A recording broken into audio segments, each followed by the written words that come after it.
Hi everybody, welcome to today's One Card Wonder Wednesday for today, January 23rd, 2019. How's everybody doing today? Doing good here. We're going to do a little bit of watercoloring today because I've been trying to hone my skills at watercoloring because it's something I'm not really great at, but I like to do it, so I'm trying to get better at it. So I made this card today and I used some watercolor paper for the background, and I used watercolor paper for this as well, but today I'm going to use some shimmery white paper for the background just to give it a little bit of shimmer because I think it turns out really cute when you use that. I used the flower from the Humming Along set, this gorgeous hibiscus, which I think is really pretty. The saying comes from the Part of My Story stamp set, which is one of the free sets in the celebration. And I used the leaves for the background, well, some of the leaves from the background from the Petal Palette set, which is in the annual catalog. I'm just going to set these aside because I don't need those right now. Hi Lois, how are you? I'm glad you're watching. Hopefully I'm getting better at this watercoloring so it'll make sense as I do it. I'm just going to set the card aside and I'm going to put down a little bit of paper towel just because mine gets a little bit messy when I do it. And I have a piece of shimmery white. It's hard to see the shimmer. I'll just move it a little bit. Maybe you'll get a little bit of that, but there's just a little bit of glimmer to it, but it's good for watercoloring. It's not as thick as watercolor paper because I have some of that right here. The watercolor paper is a little bit thicker and it has that texture to it, but I love using the shimmery white, especially for the background. So I used 3 colors for my background. I used Granny Apple Green. Oops, and before I open it, I need to show you, I need to squish a little bit. Hi Aunt Sherry, how are you feeling? So you get a little bit of that ink on your cover. I'm going to do the same with the Garden Green, which the older pads for me, I'm able to get a lot more, but it just could be because they're older and more well used. And I did Lemon Lime Twist. So I'm going to start with the Lemon Lime Twist because that's the lightest of the colors and I don't want to get the darker colors mixed in with my lighter colors, even though I'm going to wipe this off and I need to move the card out of the way or I'm going to end up getting it wet. So I'm going to start with the Lemon Lime Twist. I'm going to take my aqua painter and I'm just going to squish some water out onto that ink that's in the lid. And then I'm just going to scoop it up and then just, because I want it to be a light colored back, not super dark for the background. So I'm just going to squeeze a little bit of water out with it. And I'm just going to dab it off and then I'm going to do the Granny Apple Green next. And then I will, as you can see, that's just a little bit darker.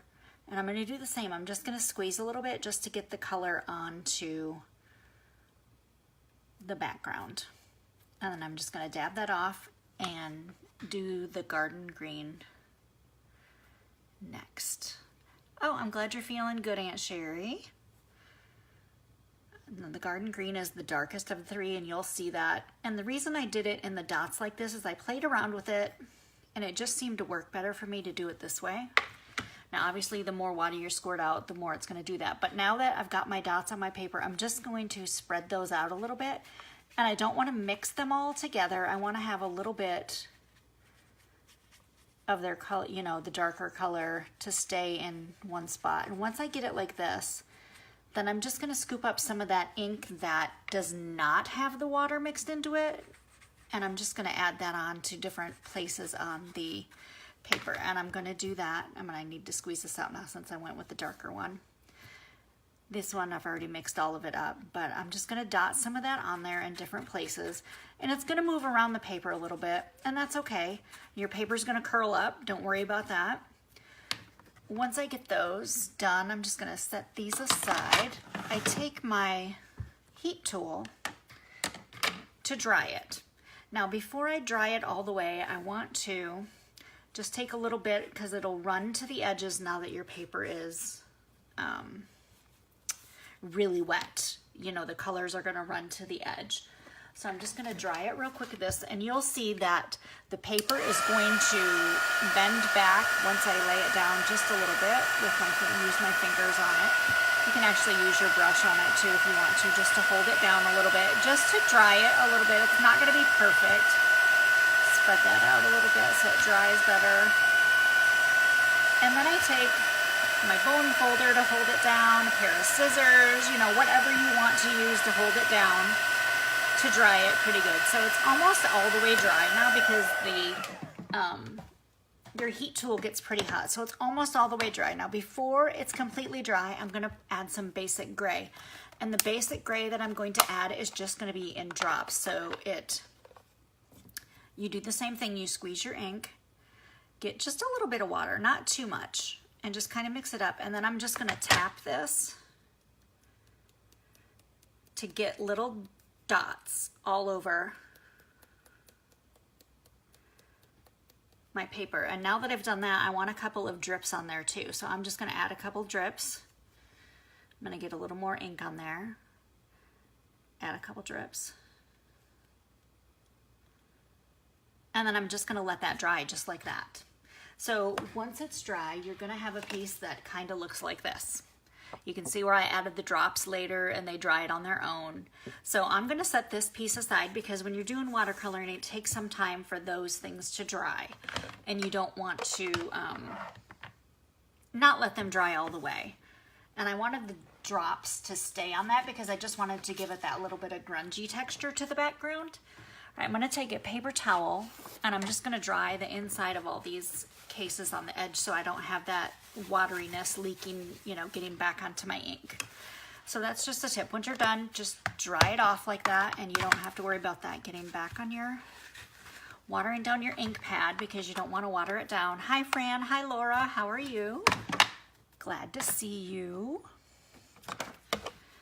And then I'll do the garden green last with that. And then I'll do the basic gray real quick just to get that one cleaned up as well. And the only reason I'm actually closing them right this second is just because they take up a lot of space on my desk when they're open. Okay, so now that I have the background done, and this is what it looks like once it's dry, I'm gonna paint the flowers with the watercolors. And I used some different colors on these. So first we're gonna have to stamp them, and this is the flower we're using. It's that gorgeous flower from the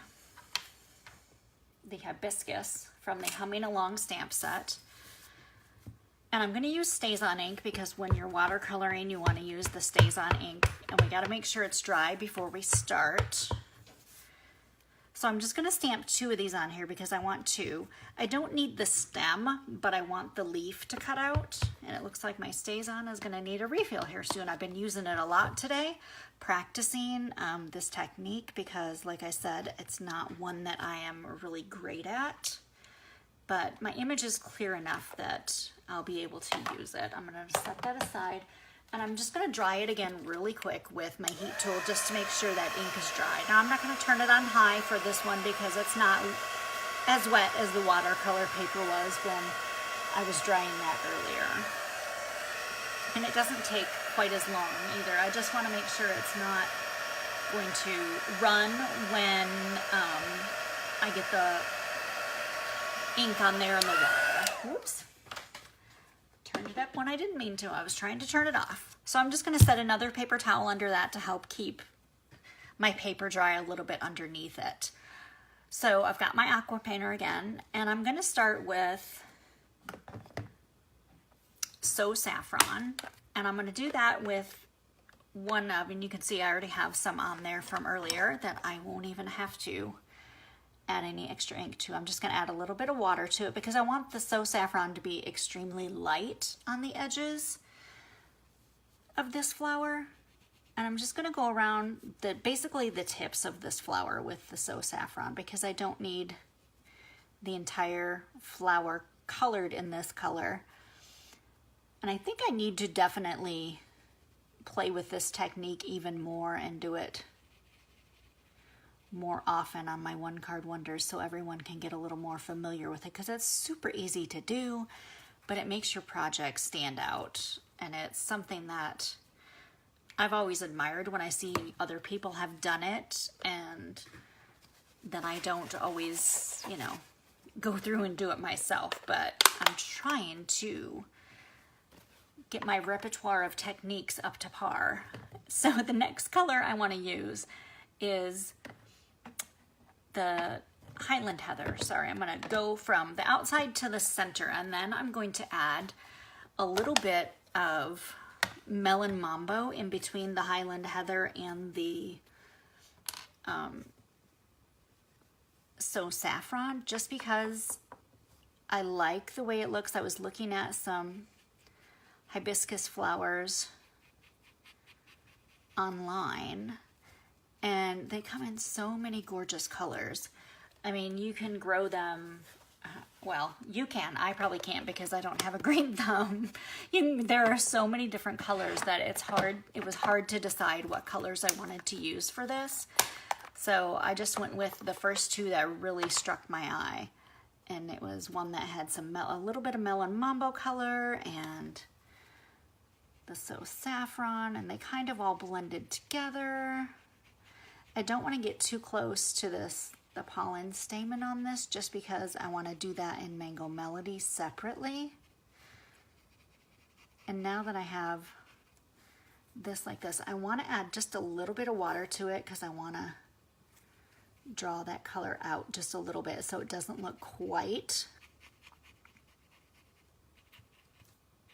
as I want the edges to blend better. Basically, I don't want it to look just like I just drew it on there. I want those colors to blend in really well together. So that's why I added just a little bit of extra water. And there, that looks gorgeous like that with those colors just kind of blended. Like I normally am not very good with blending colors, but today after practicing this, I really like the way they've been turning out. So now I said I used the Mango Melody for the pollen on the stamen there. And you can see it's kind of got I've got some colors still here, and it's just kind of scrubbed in. I used my blender pen for this part because I didn't want it to be watery and to go all over. I just want to make sure I keep it right here. So I just used my blender pen, which is another tool, and I'm going to go ahead and do this one while I'm at it. And now when I was looking online, does anyone grow these hibiscus flowers? I don't, but when I looked online, a lot of the stamen stems are actually the color of the petals. So when I colored over this and I got this part here where that's the stem to this little pollen ball or whatever you call it, I have no idea. I don't care that I've gone over that because it basically looks like that when you go online and look at these flowers. So now I'm going to take some Poppy Parade, Hi Lisa Marie, and I need to squish my stamp pad again. And I'm just going to squish that together just to get that ink here.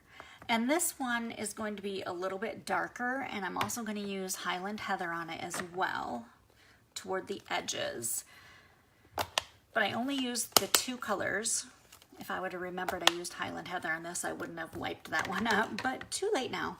I'm going to start with the Highland Heather, and I'm going to get that one pretty wet because I want that color to be lighter around the edge, and then the darker color is going to be coming from the center of the flower again. So I'm just going to go around the edge of this one with the Highland Heather, and it's going to be pretty juicy, so just be careful. I mean, for this, it doesn't matter if I go out of the edges, and sometimes when you watercolor, if you want that look where it's out of the edges, no problem. Just keep going out of the edges. But like I said, for this one, it doesn't matter either because these get cut out for the card, so we don't have to worry about being exactly perfect at the edges. So since that's just a little bit different color, I'm going to go ahead and squeeze all that purple color out from the Highland Heather onto my paper towel because I don't want to get it mixed in. Hi, Christine. How are you? And I want this to be really juicy too. So I'm just going to do this end of it though, because I don't need to use all of that ink right now. And then I'm just going to go in there with that Poppy Parade on that. And then I'm just going to drip a little bit of water on there. Whoop, a little too much. Tip that over.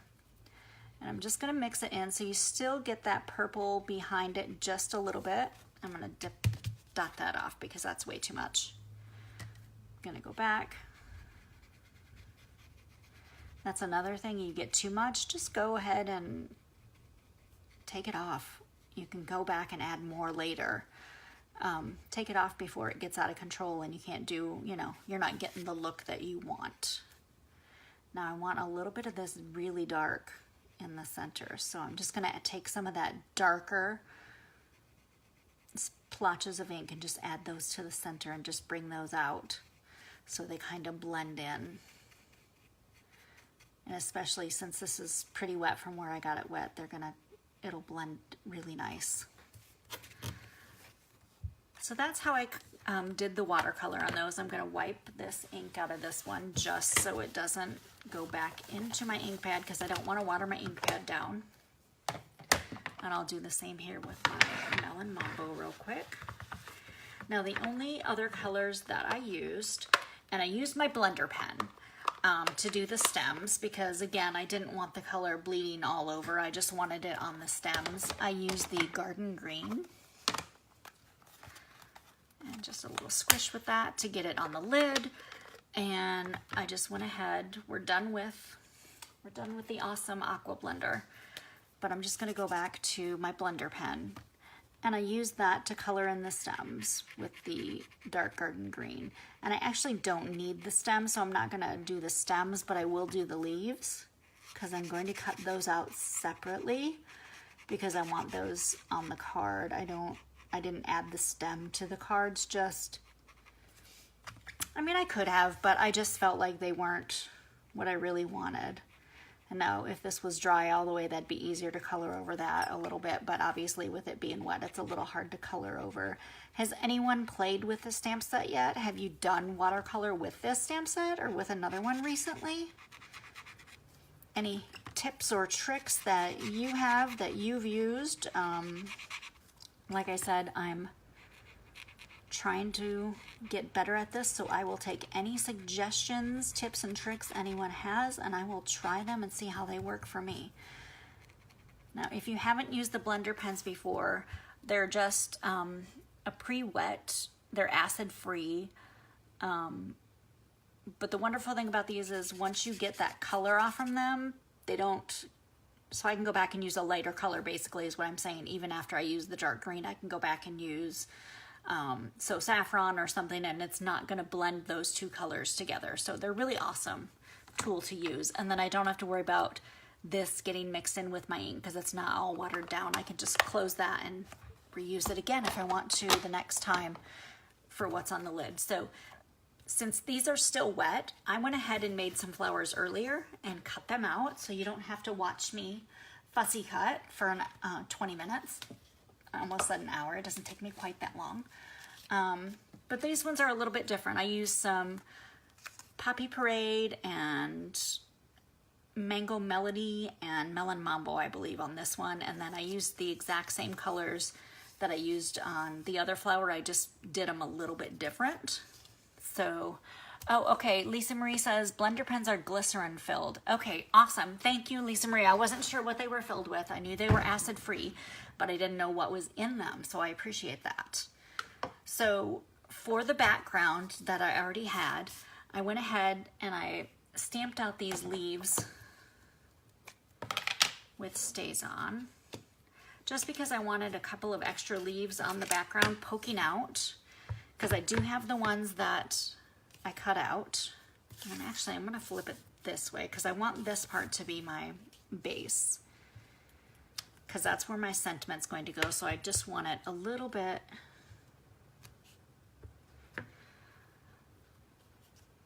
cleaner. There's not as much splatter down there, and so my sentiment should look really good down there. Then I took some Garden Green and I used these leaves from the Petal Palette set, and I did, actually I don't want the stem, hold on, let me wipe that off because this is where I messed up earlier when I was doing a practice run. I really don't need the stem, all I really need are the leaves. So I just turned the leaves sideways and just to add a little bit of extra foliage on here. And I did them one way and then I turned them and did them again so they were lighter, and I thought they turned out really cute like that. And I don't add any down here because I'm gonna add some of the other little bits and pieces that I already have pre-cut to that. So I just use the garden green for those leaves. And those leaves are one of my favorite things about the Petal Palette stamp set because you can use them with so many other stamp sets. So now that I have that on there, I'm gonna use some Memento ink and I'm gonna stamp the Sentiment, which is, let me find it on here because I can't read backwards and my mind's just went blank. It says, know that today a friend is thinking of you. So I thought that was a perfect sentiment, and it could be for anything, just for a get well, a birthday card, any of those things. Oh, okay, Lisa Marie said that you can use your blender pen to remove ink from the stamp. Oh, I didn't know that. Good idea, Lisa Marie. Now I know, instead I won't have to clean it all the way next time. All right, I'm gonna stand up just to make sure I get this in the right spot. So if my head gets in the frame, sorry, you're gonna see my hair. And it's not looking great today, so just saying. Hi, Debbie, how are you? So now that I've got the Sentiment stamped, I'm gonna go ahead and use, of course, my dimensionals because we know I like those. And I have a bunch of different things cut. I used the leaf punch, which is this punch. If you don't have it, it's fantastic. You can cut all these gorgeous leaves. You can use them, cut them off, and then use one at a time or all three together.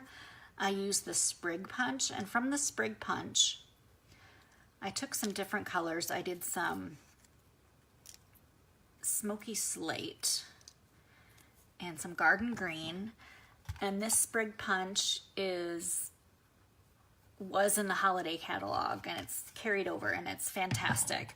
What I like about the sprig punch is you can use it both together like this. You can cut them separate, which I did that in this whole thing. I had all my pieces I ended up cutting separately into individuals because I liked the way just that one little sprig is cut out. And then I took that Petal Palette set again and I fussy cut some of those out from Granny Apple Green. I did it full strength, and then after I did that full strength stamp, I stamped again. And I just cut a couple pieces because I didn't need the whole thing, and that whole piece to cut out would be really, really intricate. Now, I also fussy cut my flowers and my leaves. Now, if you have the dies that go along with the Humming Along set, you don't have to fussy cut them. But I don't have those dies, so I just fussy cut them, and I thought they turned out really good. All right, so the first thing I want to do is I have all my extra pieces here, but my leaves here, I want those to be darker with the garden green. So I'm just gonna go ahead and use my blender pens to color those in real quick because I want those to kind of stand out on the page, but I didn't want to try to color them in when everything was super wet on the page, or with the I know it's possible. And once I get more practice with watercolor, then, I have had practice. I just haven't practiced enough with the watercolor that I could do it as I'm watercoloring, definitely make them darker and darker with, obviously just using my aqua painter with less water. And they don't have to be perfect. They just need to be darker more toward the ends because that's what's going to stick out. And then this one, since it's just a partial leaf, won't take that long. You just quickly color it in. And again, it doesn't have to be perfect because it's going to be covered with some of the other bits and pieces. Okay. So now that that's done, the next step, and this sounds a little crazy, but I just took a couple of the smaller pieces and stuck them on there, and then I put my flowers on, and then I added the other ones in where I thought they should be. So I took two of the leaves, one in the smoky slate and one that was cut from the vellum, and then I took my glue dots, and it just I know about where I'm going to be putting them. So if you just have a roundabout idea where you're going to put them, just stick them, because you can always, the glue dots come off easy enough if you need to, and they're going to be covered with the flowers and all this other greenery, so if they're not exactly perfect, that's okay. And then I just took one of these gray sprigs, and now I have a glue dot stuck to my finger as well. Took one of the gray sprigs and one of the vellum leaf punches and put those two together and did the exact same thing. I just put them kind of side by side, and so they both get glue dot on them when you stick them on your little glue dot roll. And then I just kind of stuck them over here to the side. And now that those were on there, I added one of these seafoam green, and I cut these in half.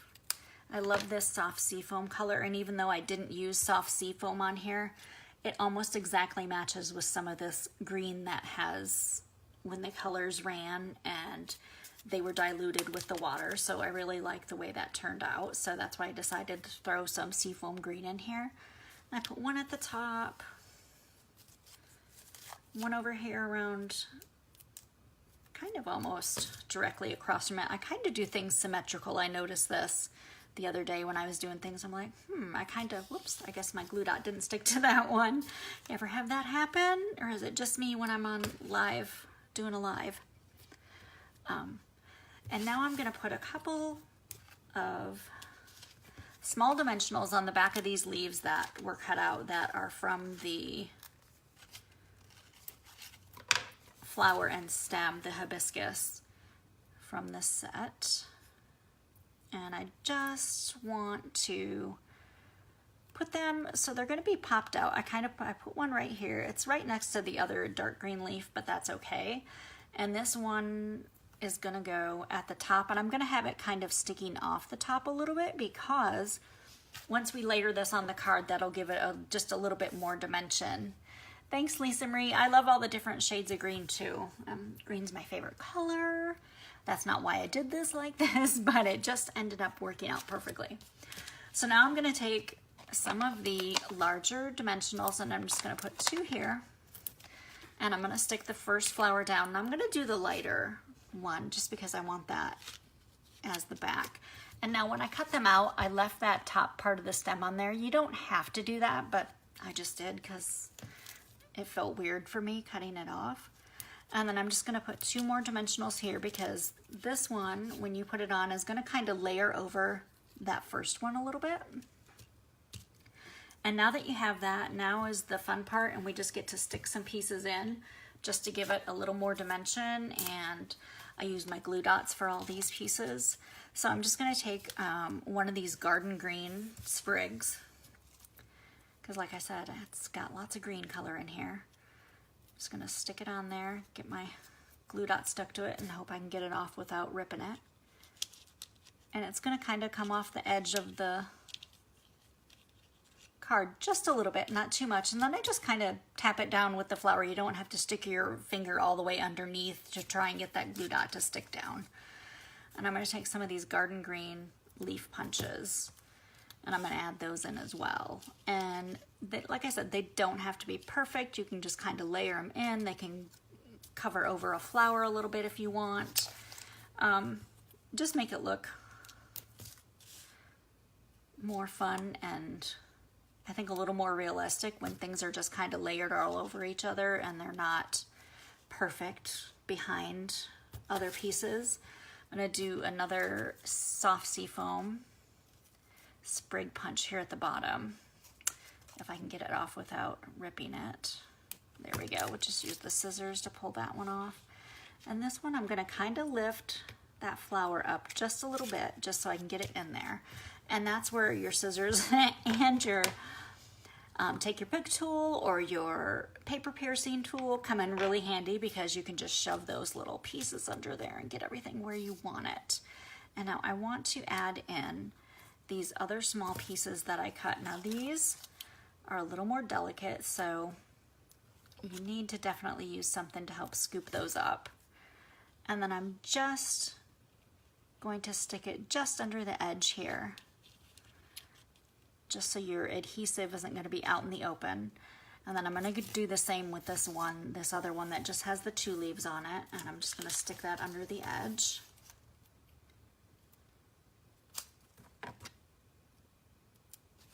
And you can't just rip these ones off just because of the nature of them, because of how tiny they are. And I'm actually going to put this one toward the top and kind of put it behind this one. There. Now we have that part done. I don't think we need any more little sprigs coming out of this one, so I'm just going to move those over. And I'm going to get our cardstock out. Now we've got the basic gray cardstock, and this is going to be the inside of the card, so I'm going to put just some snail on it to put it down. Thanks, Aunt Sherry. I think it's really pretty too. I enjoyed making it. Just like I said, stepped out of my comfort zone, which is good for me. And I'm going to take this silver foil paper, because this just gives it, you can barely see it on the card on camera, but in person you can see that silver paper much better. And that's just going to go on the front. And then we're going to take some glue dots, and I used, or glue dimensionals, I can't talk now, dimensionals. And I used 9 of them actually, because this paper is a little bit thicker, and because it does get gets a little misshapen when obviously you get it that wet. This shimmer paper is hard to keep flat once it's been wet like that. Now you can lay books on it for, you know, if you make a background and you know you're not going to use it for a few days, you can take that background and lay it under something heavy and it'll flatten it out and it'll stay flat. But I don't have time for that unless I'm planning way in advance. And let's be honest, I planned this card this morning, so we know I'm not planning in advance for my videos. Once I had that, I just went ahead. We are in the home stretch here, everybody. And so you just have a tiny bit of that silver poking out. I didn't want too much silver to be poking out because I didn't want it to take away from the beauty of the rest of the card. So now the only thing I did to add a little bit of sparkle was 2 things, and one of those things is I added a couple of rhinestones and a couple of these clear iridescent sequins, the round ones that come in the Gingham Gala set, because I thought they were really pretty and they didn't add an extreme amount of sparkle. And I did like 4 of them. Just pick some random places to put them. And I'm actually kind of going almost exactly where I put them the last time, just because it feels right, except this one I'm going to put up top instead of over to the side.